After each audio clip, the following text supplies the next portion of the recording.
Today we are going to look at how we simplify expressions that have negative exponents. To get started, let's look at two things that we have already learned about simplifying expressions with exponents, and that is applying the quotient rule and our expanding and canceling method. So if you look at this example on this screen right here, x cubed over x to the fifth, the first thing that you learned as one way to simplify that expression is to apply the quotient rule, which says that you subtract the exponents when you are dividing. So according to that rule, to simplify that expression, we would have x to the 3 minus 5, which becomes x to the negative 2. If we were to simplify this expression by expanding it, and what I mean by that is by applying what an exponent actually means, this expression would become x cubed on the top would be x times x times x. X to the fifth on the bottom would give me 5 x's. And then we look at what they have in common in the top and the bottom, and we cancel. They have 3 in common in the top and the bottom, so we can cancel those out. And I'm left with just a 1 over, and then you have x times x, which we write as x squared. So this is exactly the same problem. We have done it 2 different ways, and these are the answers that we have. Since it is exactly the same problem, we know that those two things have to be equal to each other. X to the negative 2 is the same as 1 over x squared. So that's what a negative exponent means. If something has a negative exponent, it's 1 over that thing, and then the exponent becomes positive. So x to the negative 2 is 1 over x squared. Some people like to think about it as you're looking at the reciprocal. Basically what you are doing to get rid of a negative exponent, you switch the place in the fraction and then you make the exponent positive. Some people refer to this as the upstairs downstairs rule. If you have something with a negative exponent in the numerator, then you move it to the denominator, because if it's negative in the numerator, it's unhappy there. And so you move it to the bottom where it'll be happy. If something is negative in the denominator, you move it upstairs into the numerator. So you switch the place in the fraction if an exponent is negative. Here's an example. 5 to the negative 2. I can make that into a fraction by putting it over 1. That's what happened right here. And now we can apply this upstairs downstairs rule.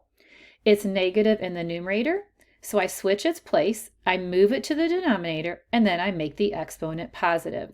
So again, if it's negative in the numerator, that means it's unhappy there, and you move it downstairs, so keep on going down to the bottom of the fraction, and then it becomes positive and happy again.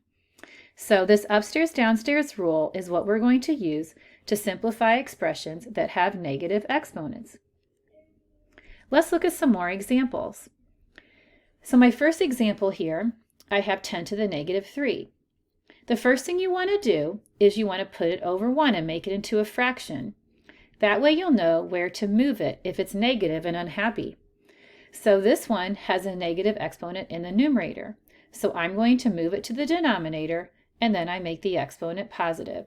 Remember that we never leave just a blank space in a fraction. You put a 1 up there if things would be switched and cancel out. Problem number 2. This time, my negative exponent is in the bottom of the fraction, so I'm going to move that to the top. So I move it up here. The 5 stays because it didn't have a negative exponent, so it stays in the top. And again, when things cancel out of either the numerator or denominator, we just put a 1 there, and this would simplify to just 5x squared. My next one is getting a little bit more complicated. Again, the first thing you want to do is you want to put it over 1 so you have a fraction. Then you'll know where to move the things that are negative and unhappy. Let's just break this apart one term at a time. So the first thing that you see that we have here is this 2. It does not have a negative exponent on it, so it stays up here in the numerator. The next thing that you see is we have an x to the negative 2. So it's negative in the top, so it needs to move downstairs where it can be positive and happy. So I'm going to put it down here in the bottom. When you move it to the bottom or you switch the place in the fraction, then the exponent becomes positive. The next thing that we see is the letter y. Notice there isn't a negative exponent on it, so I just keep it where it is. I do not switch the place if something has a positive exponent. Finally, we have z to the negative 3. That one is negative, so it's not happy. So I switch the place, I move it downstairs to the bottom, and then the exponent becomes positive and happy once you move it. All right, one more example similar to that. This time I'm giving you one that's pretty complicated. I have x's and y's, some are positive and some are negative. So remember that we're only switching the place if it has a negative exponent. So we're going to start with this x to the negative 4 here in the top. It's negative, so I move it to the bottom. The y here is positive, so I keep it in the top. Now I'm going to look at the denominator. In the denominator, I have an x in the bottom. It's positive, so I keep it. I just keep it down here because it was positive already, which means it was happy where it was. And then I have this y to the negative 3. That one's negative. It is not happy. So I switch the place. I move it upstairs, and then it becomes positive 3. Now, another point why this problem is a little bit more complicated is because we're still not quite done. This doesn't look right. What we need to do is we need to combine our expression where we have some terms that we can actually multiply together because they have the same base.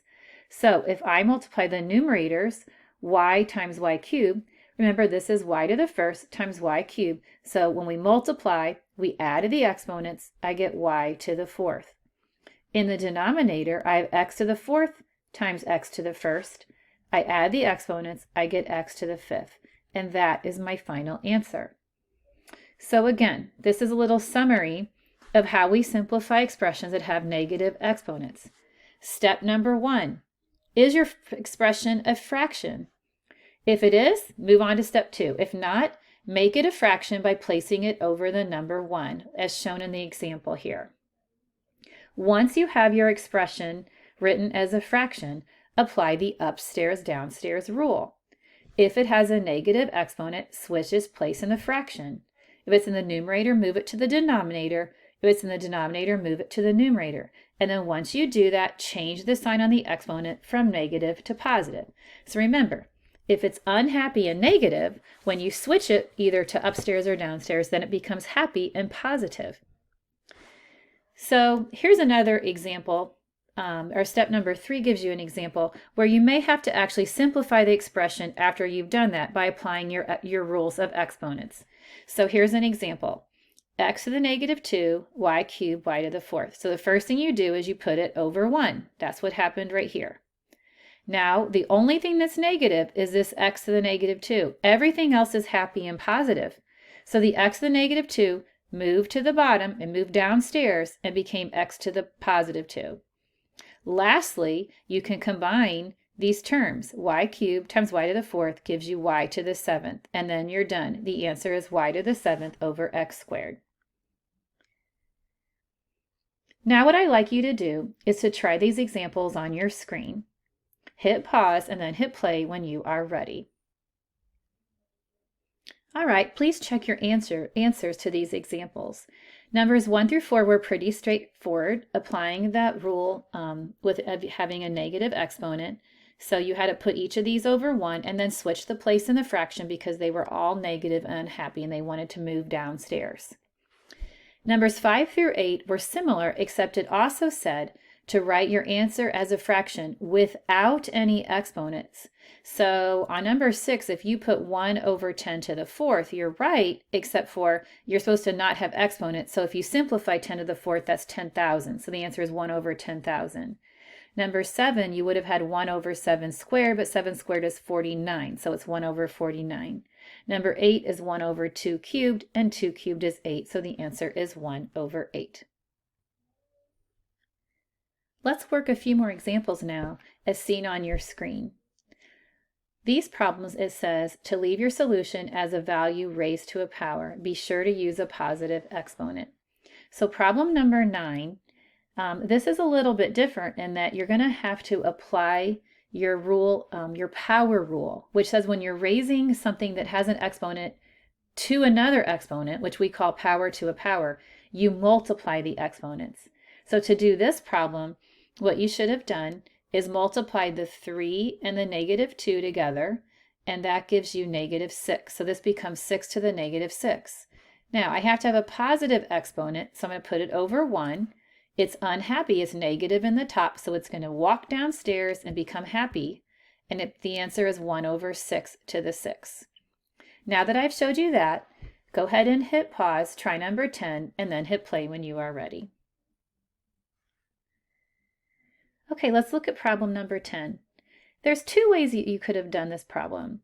You could have applied the subtraction rule, which would have given you 5 to the -4 minus 3. I say subtraction rule, but it's the quotient rule that says that you subtract the exponents when you divide. -4 minus 3 is -7, so this becomes 5 to the -7 power, or 1/5 to the +7. That's your answer. Another thing that you could have done, so this is one way to do the problem. Another way to do the problem would be to see that in the numerator, that 5 to the -4, it's negative, it's not happy. So you move it to the denominator. Remember, we never leave the numerator or denominator blank. So we're going to put a 1 up there. I'm going to move this 5 to the -4 downstairs, so it becomes 5 to the +4. I still have the 5 to the 3 down there because it had a positive exponent, so it was happy. Then you can multiply these two together, and it becomes 1/5 to the 7th. So there's two ways to do problem number 10.